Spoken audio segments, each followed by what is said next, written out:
सिर्फ यूं ही मैंने जेल के अंदर अपने ऊपर 3 प्रोजेक्ट्स शुरू कर दिए, लेकिन वन वे ग्लास के पीछे बैठे देश भर के एक्सपर्ट्स इस वजह से रातों रात इमरजेंसी मीटिंग बुलाने पर मजबूर हो गए। यहाँ तक कि अनगिनत लोगों का खून कर चुका जेल का सबसे खतरनाक कैदी भी डर के मारे मेरे सामने घुटनों पर बैठकर रहम की भीख मांगने लगा। वजह सिर्फ इतनी थी कि जिस अगरबत्ती को मैं धूपदान में जला रहा था वो आम अगरबत्ती जैसी बिल्कुल नहीं थी। एक हफ्ते पहले तक मैं बस एक साधारण हाई स्कूल का स्टूडेंट था, लेकिन मैंने अपने पूर्वजों से मिली कुनलुन पर्वत की विरासत बेचने से इनकार कर दिया और उसी की वजह से मुझे जेल में डाल दिया गया। यहाँ आने के बाद मेरे पास ब्रॉन्ज एंशिएंट बुक का अध्ययन करने के अलावा कोई रास्ता नहीं था, क्योंकि मुझे यकीन था कि जिंदा बचने का तरीका शायद उसी में छिपा है। उसी दिन मुझे अपने बिस्तर की तख्ती के बीच आधा पैकेट सिगरेट मिला। तभी अचानक मेरे दिमाग में एंशिएंट बुक में लिखा हेवन सैक्रिफाइस रिचुअल याद आ गया। मैंने सोचा अगरबत्ती की जगह सिगरेट इस्तेमाल करके भी शायद ये रिचुअल पूरा किया जा सकता है। मैंने तुरंत 3 सिगरेट जलाई और उन्हें पूजा की तरह सामने रख दिया। सेल के बाकी 7 कैदी मुझे घूरने लगे। तभी कोने में बैठा एक लंबा चौड़ा आदमी ठंडी हंसी हंसते हुए मेरी तरफ बढ़ा। ओए नए लड़के, आज रात टॉयलेट चल, तुझे यहाँ के रूल्स अच्छे से सिखाते हैं। मैंने उसकी बात पूरी तरह इग्नोर कर दी और आराम से उन तीनों सिगरेटों को राख में गाड़ दिया। जैसे ही उनमें बैंगनी रंग की आग भड़क उठी और मेरे दिमाग में ब्रॉन्ज एंशिएंट बुक की यादें तेजी से उमड़ने लगीं। मुझे समझ आ गया कि रिचुअल सफल हो चुका है। उस गुंडे ने देखा कि एक नया कैदी उसकी बिल्कुल परवाह नहीं कर रहा, तो उसने गुस्से में सीधे मेरे पेट पर मुक्का मार दिया। इतना घमंड, अभी तेरी। लेकिन अगले ही पल वह मेरी ताकत देखकर अवाक रह गया। उसे यकीन ही नहीं हुआ कि मुझ में इतनी शक्ति हो सकती है। फिर भी उसने ज्यादा नहीं सोचा, तुरंत जमीन से उठकर पास पड़ी लोहे की रॉड उठा ली। वांग हू, आज रात तेरी मौत तय है। उसके साथ खड़ा छोटा गुर्गा मुझे ऐसे घूरने लगा जैसे कोई भूत देख लिया हो। तू तो आज ही आया है, तुझे टाइगर ब्रदर का नाम कैसे पता? मेरा नाम लेने की भी तेरी औकात है? वांग हू गुस्से में लोहे की रॉड घुमाते हुए मुझ पर टूट पड़ा, लेकिन मैं फिर भी बड़ी आसानी से बच गया। तभी बाहर ड्यूटी रूम में मौजूद जेल के गार्ड्स ने शोर सुन लिया और सभी सेल के दरवाजे पर आ पहुंचे। वांग हू, पता है नया कैदी कौन है? अगर दोबारा ऐसा किया तो सीधे सॉलिटरी कन्फाइनमेंट में डाल देंगे। वांग हू ने मुट्ठियां भींच ली। उसके दिल में गुस्सा था, लेकिन गार्ड्स के सामने वो कुछ करने की हिम्मत नहीं कर सका। मैं ऐसे ही वापस अपने बिस्तर पर लेट गया और अपना पूरा ध्यान ब्रॉन्ज एंशिएंट बुक पर केंद्रित कर दिया। अभी जो मैंने धूप जलाई थी उसी से वह सचमुच जाग चुकी थी। किताब के पीछे बने प्राचीन पैटर्न जंग से ढके हुए थे, जबकि सामने का हिस्सा हमेशा धुंधला रहता था। लेकिन जैसे ही मैंने उस गुंडे को लात मारकर उड़ा दिया, किताब के कवर पर छाई धुंध हट गई और उस पर बड़े अक्षरों में वांग हू लिखा दिखाई दिया। उसके जन्म से लेकर अब तक की पूरी जिंदगी और फ्यूचर में उसके साथ होने वाली हर घटना, सब कुछ मेरी आंखों के सामने साफ दिखाई देने लगा। ब्रॉन्ज एंशिएंट बुक के जागते ही मुझे समझ आ गया कि यह वही मशहूर book of life and death है। दुनिया का कोई भी इंसान इसकी लिखी हुई तकदीर से बच नहीं सकता। बस एक अजीब बात थी, इसमें सिर्फ मेरी लाइफ दर्ज नहीं थी। मुझे यह भी पता चला कि इसकी शक्ति यहीं खत्म नहीं होती। प्राचीन काल से लेकर आज तक इतिहास में जितने भी टैलिस्मन कल्ट्स और रून टेक्निक्स मौजूद रहे थे,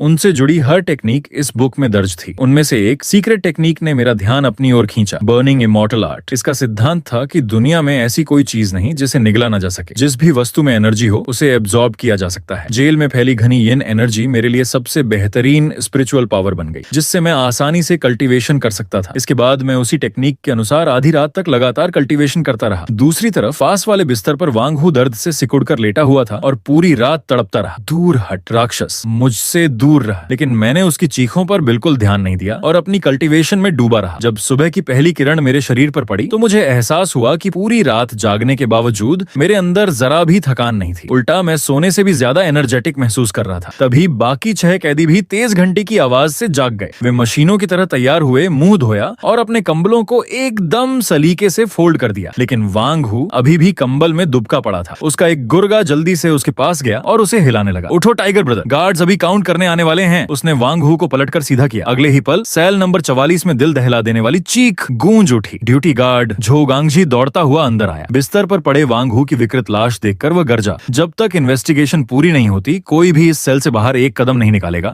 थोड़ी ही देर में जेल का डॉक्टर भी भागता हुआ आ पहुंचा। शुरुआती जांच में मौत की वजह हार्ट अटैक बताई गई। हालांकि उसे पहले से हार्ट डिजीज थी, लेकिन दूसरे कारणों की संभावना भी नकारा नहीं जा सकती थी। इसलिए सेल के सभी कैदियों से पूछताछ करने का फैसला हुआ। बाकी 6 कैदी वांग हू की लाश को उठाकर ले जाते हुए देख रहे थे और डर के मारे कांप रहे थे। तभी झो गांगजी ने एक और गार्ड को बुलाया और मुंह सहित 7 कैदियों से पूछताछ शुरू की। जरूर लिन फेंक ने किया है, वो लड़का बहुत अजीब है। पूरी रात किसी विजर्ड की तरह बड़बड़ाता रहा। मुझे तो वो विजर्ड नहीं, किसी इविल स्पिरिट पालने वाले तांत्रिक जैसा लगता है। वो पूरी रात सोया भी नहीं, बस बेड पर पालथी मारकर मेडिटेशन करता रहा। टाइगर ब्रदर को उसी ने कर्ज देकर मारा है। गार्ड साहब, इसे फिर से जेल में डाल दो। अरे अभी तो हम सब जेल में ही हैं, तो इससे भी बड़ी जेल में डाल दो, किलर यही है। बाकी कैदियों की बातें सुनकर झो गांगजी और उसके साथी ने एक दूसरे की तरफ देखा। दोनों बड़ी मुश्किल से अपनी हंसी रोक रहे थे। नौकरी शुरू करने से पहले उन्हें प्रोफेशनल ट्रेनिंग मिली थी कि चाहे कुछ भी हो हंसना नहीं है, लेकिन इस बार खुद को संभालना मुश्किल हो गया। झो गांगजी ने तुरंत गंभीर चेहरा बनाया, मेज पर हाथ मारा और मुझे घूरते हुए बोला, सबका कहना है कि तुमने वांग हू को कर्ज देकर मारा है, सच सच बताओ क्या किया तुमने? उसके सवाल पर भी मैं बिल्कुल शांत रहा। ऑफिसर झो गांगजी, आपको क्या लगता है? हम सब एडल्ट हैं, कोई भी फैसला एविडेंस के आधार पर होना चाहिए और साइंस पर भरोसा रखना चाहिए। मेरी बात सुनते ही झो गांगजी और दूसरा गार्ड दोनों चौंक गए। मैं तो कल रात ही पहली बार जेल आया था, उनसे पहले कभी मिला भी नहीं, फिर मुझे उसका नाम कैसे पता चला? जो पूछा है उसका जवाब दे, बेकार की बातें मत बना। तुम जैसे समाज के कचरे को सीधा करने के मेरे पास बहुत तरीके हैं। मैंने अपनी गहरी और शांत नजरों से उसे देखा। मेरे चेहरे पर कोई भाव नहीं था, लेकिन ऐसा लगा जैसे मैं उसकी पूरी जिंदगी पढ़ चुका हूँ। उसे अचानक पूरे शरीर में सिहरन दौड़ गई।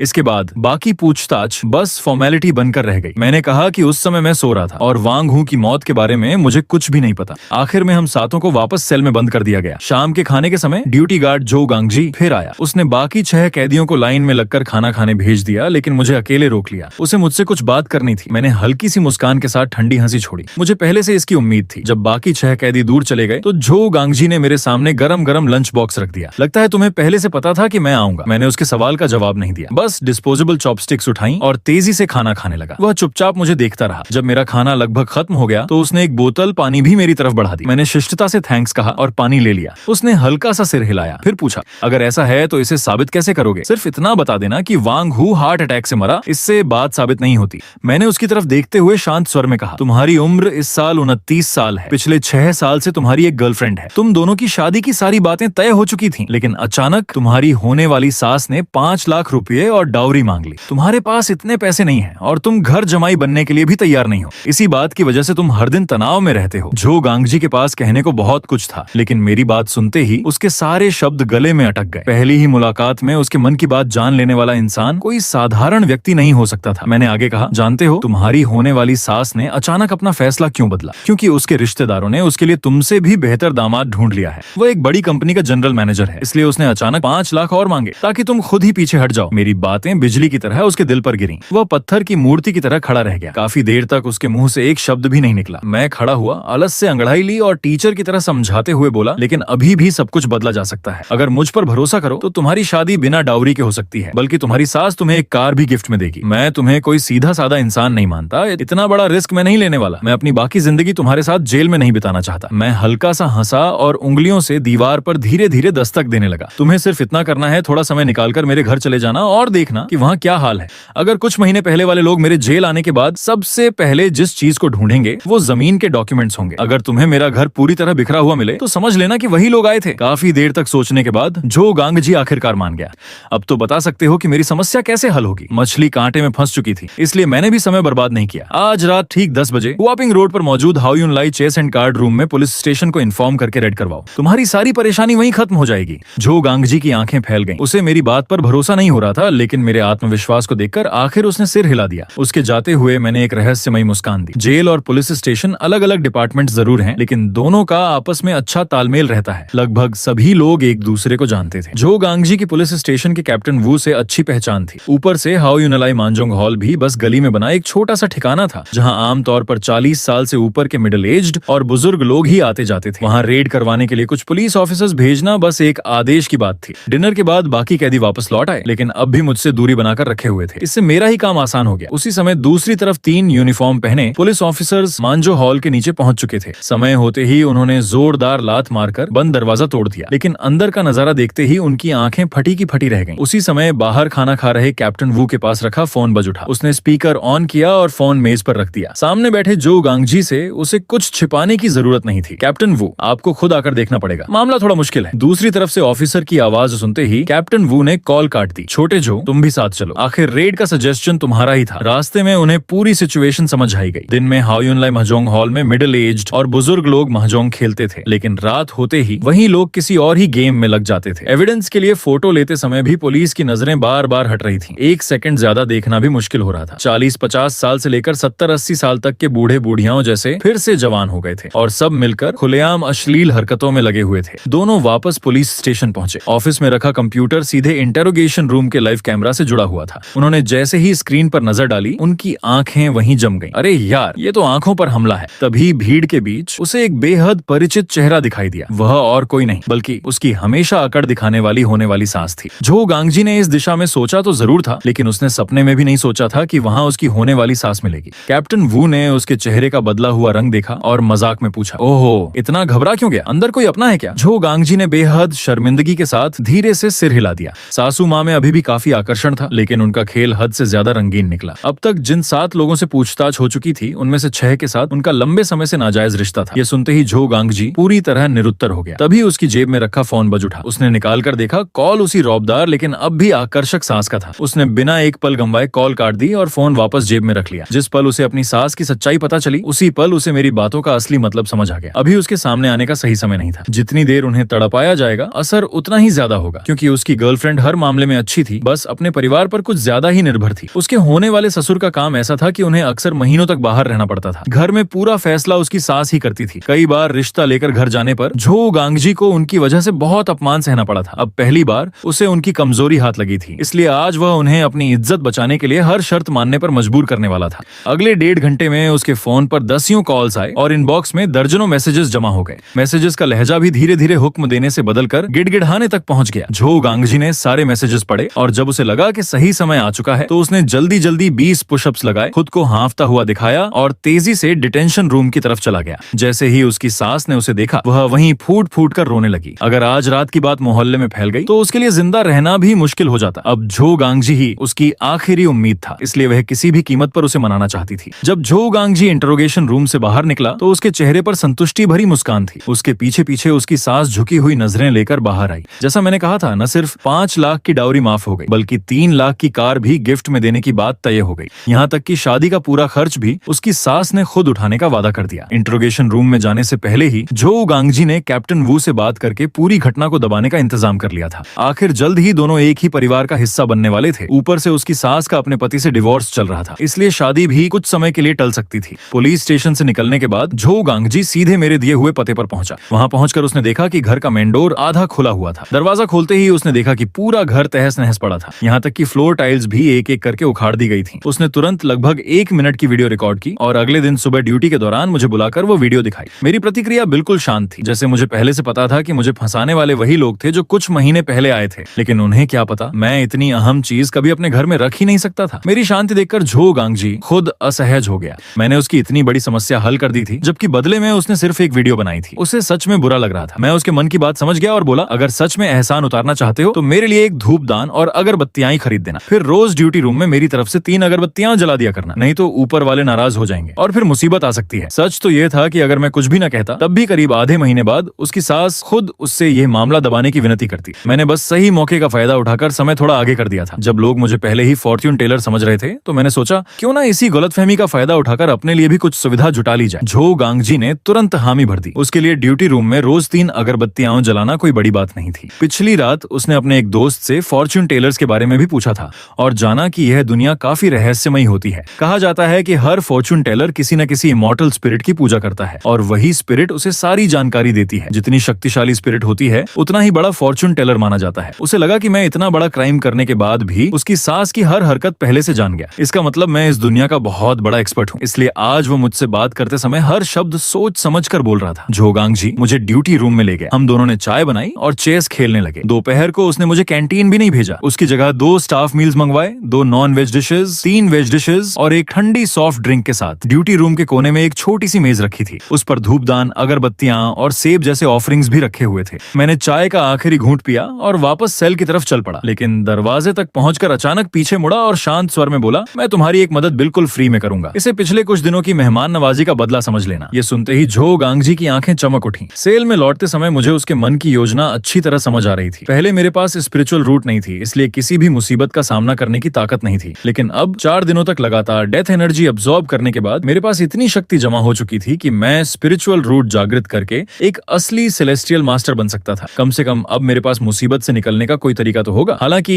मैंने सुना था कि सेलेस्टियल मास्टर बनने के बाद हेवनली डाउ का बैकलैश झेलना पड़ता है। यहाँ तक कि बड़े बड़े इमॉर्टल एक्सपर्ट्स भी तुम्हारा फॉर्चून छीनने आ सकते हैं। पता नहीं ये सच था या नहीं। पहले मैंने एक इविल कल्टिवेटर डीमन लॉर्ड की डायरी पढ़ी थी। उसमें लिखा था कि हर इंसान की टैलेंट और फिजिक अलग होती है, इसलिए हर किसी का स्पिरिचुअल रूट भी अलग होता है। जो लोग कुनलुन माउंटेन के लैंड डीड को नहीं ढूंढ पाए थे, वे इतनी आसानी से हार मानने वाले नहीं थे। मुझे पूरा यकीन था कि वे जल्द ही जेल में लोग भेजकर मुझे पकड़ने की कोशिश करेंगे और जमीन के डॉक्यूमेंट्स का पता पूछेंगे। मैंने तुरंत पालथी मारकर बैठते हुए हाथों से एक रहस्यमयी हैंड सील बनाया। अगले ही पल चारों तरफ की डेथ एनर्जी समंदर की लहरों की तरह मेरी तरफ उमड़ पड़ी। सेल में मौजूद बाकी 6 कैदियों ने यह अजीब बदलाव महसूस कर लिया। वे सब चोरी छिपे मेरी तरफ देखने लगे। मैं हथकड़ी पहने पालथी मारकर बैठा था। उनके मन में शिकायतें तो बहुत थीं, लेकिन कोई भी वांग हू जैसा अंजाम नहीं चाहता था। जिस दिन से मैं इस सेल में आया था उस दिन से उन्हें एक भी चैन की नींद नसीब नहीं हुई थी। मैंने उनकी नजरों को पूरी तरह इग्नोर कर दिया और अपना सारा ध्यान अपनी भौहों के बीच वाले स्थान पर केंद्रित कर दिया। पिछले 3-4 दिनों में अब्सॉर्ब की गई सारी एनर्जी वहीं इकट्ठा हो गई थी। स्पिरिचुअल रूट जागृत करने का असली स्थान वहीं था। मुझे ऐसा महसूस हुआ जैसे वहां एक विशाल झील मौजूद हो जिससे ठंडी और रहस्यमयी आभा निकल रही हो। सही समय आते ही मैंने मन ही मन जोर से पुकारा। अगले ही पल उस झील में अचानक आग भड़क उठी। सेल का टेम्परेचर अचानक बदल गया। एक कैदी चिल्लाया, ये अचानक इतना ठंडा कैसे हो गया? लगता है 50 डिग्री हो गए। दूसरा बोला, ऐसे ही रहा तो मैं तो भाप बन जाऊंगा। इस घटिया जेल में अब एक दिन भी नहीं रह सकता। तीसरा फुसफुसाया, कोई है जो मेरे साथ जेल ब्रेक करेगा? लेकिन फिर भी छाहों कैदी मेरी तरफ देखते रहे और किसी की हिम्मत नहीं हुई कि जोर से सांस भी ले सके। तभी मेरी भौहों के बीच एक सुनहरी लौ हवा में तैरने लगी। मैंने अचानक आंखें खोल दी। वह सुनहरी आग मेरे सामने जल रही थी। अगले ही पल वह लौ सीधे मेरे शरीर में समा गई। उसी क्षण मैं एक सच्चा सेलेस्टियल मास्टर बन गया। तभी अचानक बाहर आसमान में बिजली कड़कने लगी और बादलों के बीच सुनहरी रोशनी चमक उठी। एक ठंडी आवाज गूंजी, छोटे,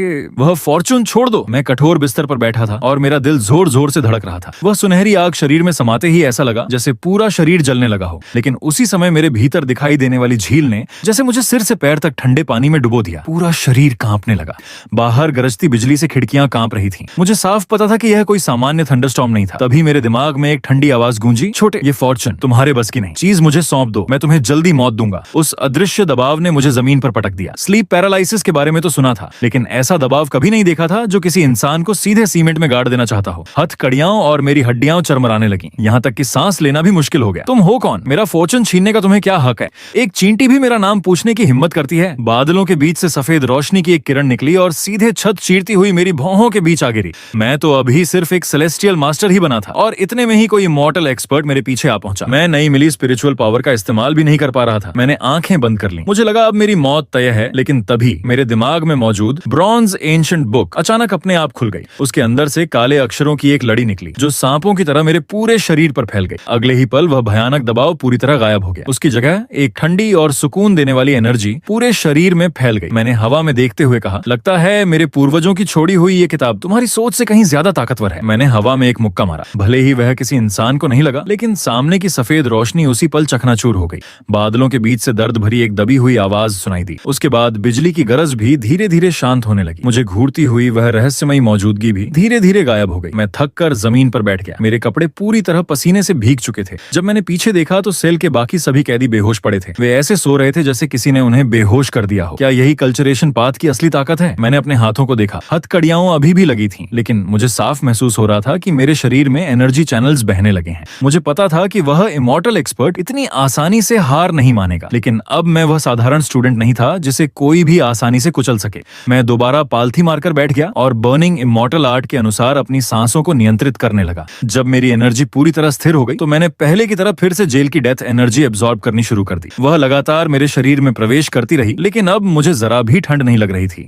उल्टा मेरी आंखें पहले से कहीं ज्यादा साफ और तेज हो गई थी। अब डेथ एनर्जी एब्जॉर्ब करने पर भी मेरी शक्ति पहले से कहीं तेजी से बढ़ रही थी। सुबह होने वाली थी। गार्ड्स के मॉर्निंग इंस्पेक्शन से पहले मुझे इस शक्ति को पूरी तरह छिपाना था। ठीक सुबह 6 बजे ताले खुलने की आवाज से मेरी आंख खुली। झो गांगजी 2 प्लास्टिक बैग्स लेकर अंदर आया। वह अभी दूर ही था कि मुझे गर्म गर्म मीट बंस की खुशबू आने लगी। आज उसकी नजरें कल जैसी नहीं थीं। उनमें साफ सम्मान और श्रद्धा दिखाई दे रही थी। ब्रदर लिन, अभी अभी उठे हो ना? लो, ये अभी ताजा बने बंस हैं और साथ में गर्म सोय मिल्क भी खास तुम्हारे लिए लाया हूँ। मैं बिना किसी फॉर्मेलिटी के उठ बैठा, बन लिया और सीधे खाना शुरू कर दिया। झो गांगजी मेरे सामने बैठा रहा। वह कई बार कुछ कहना चाहता था, लेकिन खुद को रोक लेता। जब मैं पूरा खाकर आराम से बैठा तब उसने धीमी आवाज में कहा, ब्रदर, कल जो हुआ, तुमने मेरी सास के बारे में जो कहा था सब एकदम सच निकला। अब वह बिल्कुल सीधी हो गई है। डाउरी, कार, सब कुछ तुम्हारी बात के मुताबिक तय हो गया। यहाँ तक कि शादी की तारीख भी तय हो गई है। तुम सच में मेरे लिए भगवान जैसे हो। मैंने हल्की मुस्कान के साथ कहा, बस छोटी सी बात थी। तुमने मेरा काम किया, मैंने तुम्हारा। अब हम दोनों बराबर हैं। मैं सोए मिल्क पीते पीते उसे देख ही रहा था कि अचानक मेरे दिमाग में ब्रॉन्ज एंशिएंट बुक हल्का सा कांपी। झो गांगजी के सिर के ऊपर कुछ शब्द उभर आए जिन्हें सिर्फ मैं ही देख सकता था। मेरी भौहें सिकुड़ गईं। बुक में साफ लिखा था कि थोड़ी देर बाद जब वह सेल इंस्पेक्शन करने जाएगा तो एक निराश कैदी के हमले में उसकी मौत हो जाएगी। मैंने अभी अभी उसे अपने पक्ष में किया था। अगर अगले ही दिन वह मर गया तो नया गार्ड शायद मेरे लिए मुसीबत बन जाता। मैंने तुरंत कहा, आज इंस्पेक्शन के समय सेल नंबर 18 के आखिरी बेड के पास मत जाना। उस बूढ़े के घर में अभी अभी बड़ी मुसीबत आई है। उसने एक टूटा हुआ टूथब्रश छिपाकर उसे हथियार बना लिया है। वह किसी को साथ लेकर मरने की सोच रहा है। झो गांगजी चौंक गया। ओल्ड जांग, लेकिन वह तो हमेशा बहुत शांत रहता है। मैंने कंधे उचकाते हुए कहा, मानो या मत मानो, अगर जाकर देखना ही है तो पहले स्टैब प्रूफ वेस्ट जरूर पहन लेना। उसका चेहरा कई बार बदला और आखिर उसने जोर से सिर हिला दिया। अब वह मेरी हर बात बिना सवाल किए मानने लगा था। उसे जाते हुए देखकर मैं मन ही मन मुस्कुराया। इस जेल में इंफॉर्मेशन ही मेरा सबसे बड़ा हथियार थी। सोए मिल्क खत्म करके मैंने कप नीचे रखा और आंखें बंद कर सोचने लगा। भले ही मैं अभी अभी डेथ एनर्जी अब्सॉर्ब करके कल्टीवेटर बना था, लेकिन शरीर में बहती एनर्जी चैनल्स ने मेरी ताकत कई गुना बढ़ा दी थी। मैंने यूं ही लोहे के बेड की रेल पकड़कर दबाया और वह ठोस आयरन पाइप मेरे हाथों में चूर चूर हो गई। तभी मेरी नजर बेड के नीचे गई। जहां पहले सिर्फ धूल थी, वहां अब एक पैकेज रखा हुआ था। मुझे याद आया कि जब उस इमॉर्टल एक्सपर्ट ने मुझ पर हमला किया था, उसी समय बेड के नीचे हल्की नीली रोशनी भी दिखाई दी थी। क्या उसका संबंध स्पिरिचुअल रूट जागने के समय दिखाई देने वाली झील से था? क्या वह वाटर स्पिरिचुअल रूट का संकेत था? उस समय मैं उस भयानक दबाव और मौत के डर में इतना घबरा गया था कि इस बात पर ध्यान ही नहीं दे पाया। मैंने पैकेज उठाकर खोला और एक पल के लिए स्तब्ध रह गया। उसके अंदर एक सजावटी पीच वुड सोर्ड रखी थी। पूरी तलवार गहरे नीले रंग की थी और उसे हल्की हल्की स्पिरिचुअल ऑरा निकल रही थी। मैंने अपने घर की एंशिएंट बुक्स में पहले भी पीच वुड सोर्ड के बारे में पढ़ा था। Book of life and death में भी इस तरह की वस्तु का कई बार उल्लेख मिला था, लेकिन सिर्फ स्पिरिचुअल रूट जागने भर से ऐसी चीज मिल जाना नामुमकिन था। और जिसने मुझे जिंदा छोड़ने का इरादा ही नहीं रखा था, वह इमॉर्टल एक्सपर्ट इतना दयालु भी नहीं हो सकता था। जब मैंने इस पीच वुड स्वॉर्ड को सचमुच अपने हाथों में पकड़ा तो गहरी सोच में डूब गया। तभी पास बैठे एक सेलमेट ने डरते डरते मेरी तरफ 2 बार देखा। मेरी नजर उससे मिली तो वह जल्दी से बोला, ब्रदर लिन, थोड़ी देर पहले कोई हमारी सेल के बाहर काफी देर तक खड़ा था। मुझे नहीं पता उसने कैसे आपकी बेड के नीचे ये चीज रख दी। अंदर क्या था ये देखने की मेरी हिम्मत नहीं हुई। मैंने पूछा, किसने रखा था? उसने जवाब दिया, उस आदमी का पूरा चेहरा ढका हुआ था, आंखें तक दिखाई नहीं दे रही थी। मैंने दरवाजे पर तैनात गार्ड से भी पूछा। उसने बताया कि एक आदमी कैप और मास्क पहनकर आया था, सामान रखकर बिना कुछ बोले तुरंत चला गया। मैंने पैकेज खोला। पीच वुड स्वॉर्ड के अलावा उसके अंदर एक छोटा सा नोट भी रखा था। उस नोट पर सिर्फ एक लाइन लिखी थी, स्विमिंग मैंशन से सावधान रहना, वे इतनी आसानी से हार नहीं मानेंगे। मैं उस नोट को हाथ में पकड़े सोचता रह गया कि इसे भेजने वाला आखिर कौन था। हमारे लिन फैमिली में वैसे भी लोग बहुत कम थे। बचपन में सिर्फ इतना सुना था कि दादाजी, जिन्होंने मुझे कुनलुन माउंटेन का लैंड डीड सौंपा था, कभी कभी 4th ग्रैंड अंकल का जिक्र किया करते थे, लेकिन तब मैंने कभी उस बात पर ध्यान नहीं दिया। क्या यह वही इंसान हो सकता है जिसने कभी 4th ग्रैंड अंकल की जान बचाई थी? मैंने नोट संभाल कर रख लिया और पीच वुड स्वॉर्ड लेकर वापस सेल में लौट आया। लेकिन उससे पहले मुझे जिंदा रहना था और खुद को मजबूत बनाना था। उसी रात मैंने पीच वुड स्वॉर्ड को रिफाइन करना शुरू कर दिया। उसके अंदर मौजूद स्पिरिचुअल एनर्जी डेथ एनर्जी से कहीं ज्यादा शुद्ध थी और उसे अब्सॉर्ब करना भी कहीं आसान था।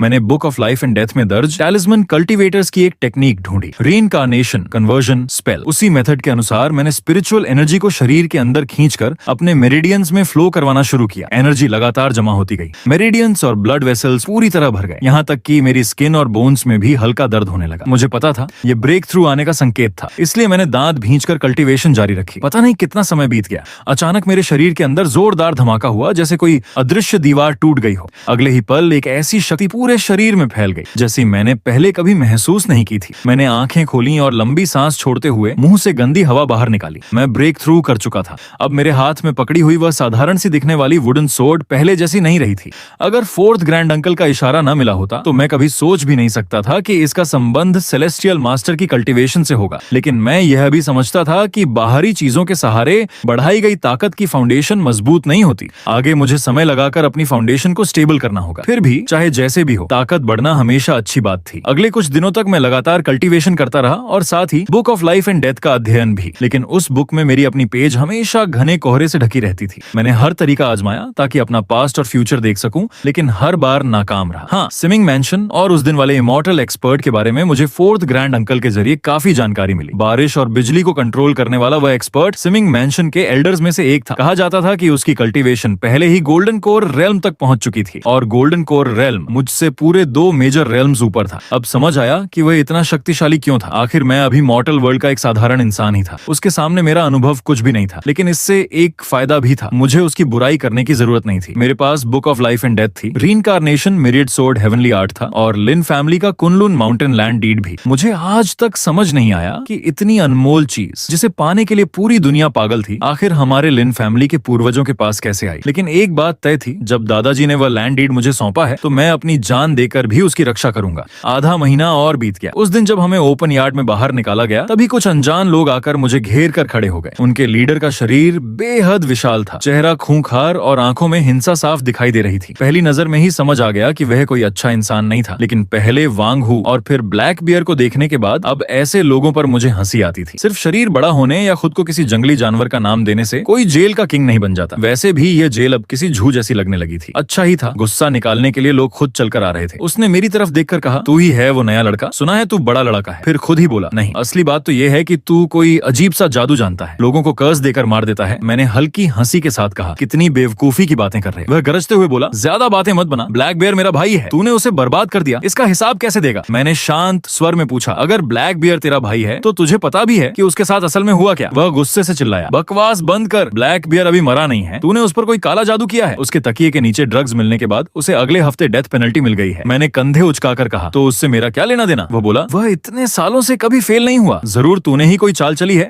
मुझे उससे बहस करने का कोई शौक नहीं था। मैं मुड़कर जाने लगा, लेकिन उसने पीछे से मेरा कंधा पकड़ लिया। भाग कहाँ रहा है? इतनी आसानी से नहीं बच पाएगा, अपने आप को क्या समझता है? उसने मेरे चेहरे पर मुक्का चलाया। मैंने न तो डॉज किया और न ही ब्लॉक। उससे पहले ही मैंने अपना मुक्का उसके पेट में दे मारा। वह पूरा का पूरा हवा में उछलकर दूर जा गिरा और पेट पकड़कर दर्द से चीखने लगा। उसके साथ आए बाकी लोग डर के मारे पत्थर बन गए। किसी की हिम्मत नहीं हुई आगे बढ़ने की। मैंने उन सब पर एक नजर डाली और पूछा, और कोई है? कोई आगे नहीं आया। मैं शांत होकर वापस मुड़ गया। पीछे सिर्फ लोगों के हैरानी से सांस खींचने की आवाजें सुनाई दे रही थी। जब मैं सेल में लौटा तो देखा कि फोर्थ ग्रैंड अंकल पहले से ही मेरे बेड पर बैठकर मेरा इंतजार कर रहे थे। उसी दिन दोपहर ठीक 2 बजे गार्ड्स मुझे विजिटर रूम में ले गए। मोटे टेम्पर्ड ग्लास के उस पार मैंने एक सूट पहने चश्मा लगाए आदमी को देखा। उसका नाम जांग यिज़ो था, वही वकील जिसे उन लोगों ने भेजा था जिन्होंने मुझे झूठे केस में फंसाकर जेल पहुंचाया था। उसने मुस्कुराते हुए कहा, मिस्टर लिन, मैं कुनलू माउंटेन के लैंड डीड के बारे में आपसे बात करने आया हूँ।